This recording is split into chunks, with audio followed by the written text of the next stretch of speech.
It was a beautiful African morning. Children were playing happily in the village streets. The women were washing clothes in the river and singing songs about lazy husbands. The great chief listened to the two men sitting in front of him. Great chief, the man next to me is a thief, said the older man. Is that really so? Replied the great chief. Then tell me, what did he steal from you? One of my sheep, answered the old man. And what is your answer to that? The great chief asked the younger man. Why steal sheep, great chief? Replied the young man. I have lots of them.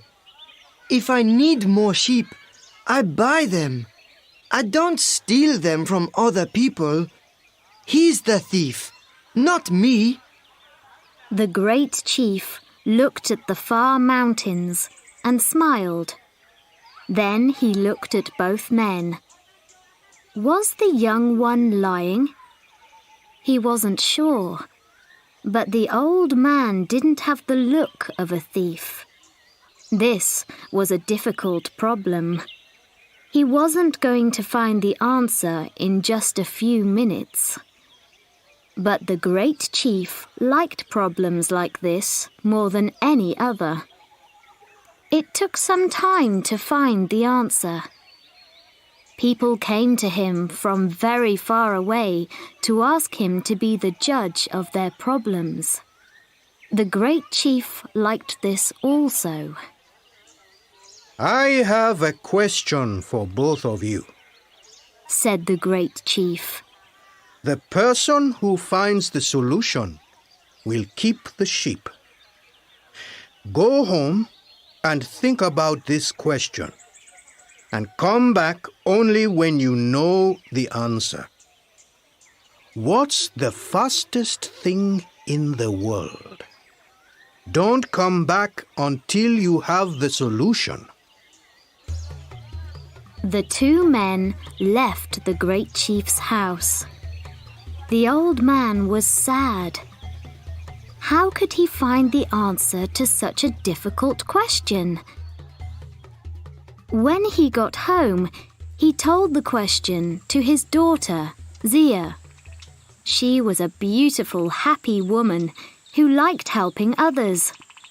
She was young, but she was also very wise. I know the answer, Father, she said. It's time. The old man went back to the great chief's house. The great chief was surprised. You're back again? Not even 1 hour has passed, and you already have an answer to my question? Yes, great chief, replied the old man. It wasn't so difficult. So tell me, what is the fastest thing in the world? Time, answered the old man. It always goes too fast. There's never enough time for all the things that we want to do. And when we want more time to do something, it goes faster. The great chief was surprised. The old man's answer was even better than his solution. Who helped you to find the answer? Who gave you these words? Asked the great chief. They're my words, said the old man. No one helped me. If that's not true, I'll punish you, said the great chief. The old man was too afraid to go on with his story. It was my daughter, Zia. She's a very wise young woman, and she gave me the words, he said.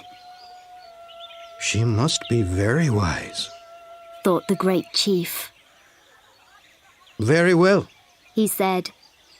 You have found the answer. and so you shall keep the sheep. And now that this is all finished, I think that I'd like to meet your daughter." The next day, the old man brought his daughter Zia to meet the great chief. They sat at the great chief's table and had a big lunch. Chicken, rice, fruit, and a drink made from palm juice. During lunch, they talked about the young man who stole the sheep and about how difficult it was to be a good judge. The great chief enjoyed the lunch very much. While he talked about this and that with Zia, he felt so happy that he wanted to sing and dance. Was it the palm juice drink, or the wise and beautiful young woman looking into his eyes? But time always passes too fast, and soon it was time for them to leave.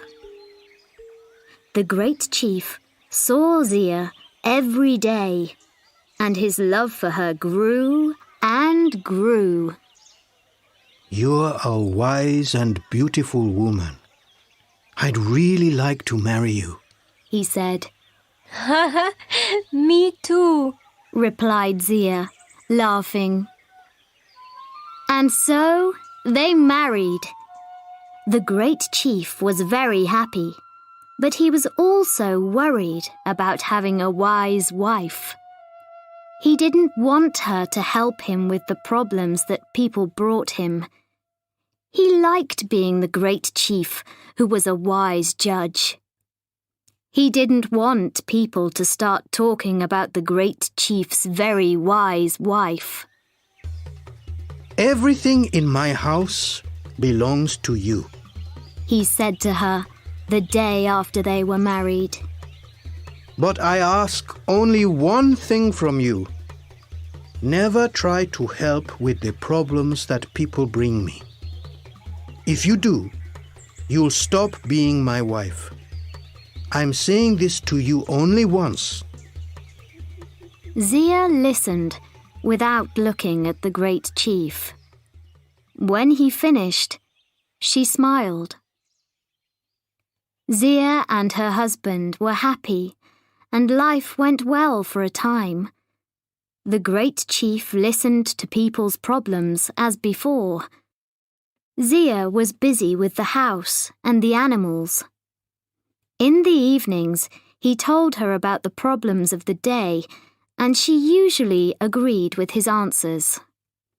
But one day, 2 little boys went to see the great chief about a cow. Each boy said that it was his cow. The great chief gave them a very difficult question to answer. Zia knew which boy was telling the truth, because she often saw him in the fields with the family's cow. When he walked past her that afternoon, he was crying. Zia spoke to him. Tell me, little boy, what's the matter? She asked him. The great chief gave us a question that I can never answer, he said sadly. What did he ask you? His question was, what's the biggest thing in the world? Zia knew that she mustn't help the boy, but the answer was easy for her and very difficult for him. And he was telling the truth about the cow. Go back to the great chief now, said Zia. Tell him the answer in these words. It is air. Air is all around us. When we walk, in front of us, there is only air and more air.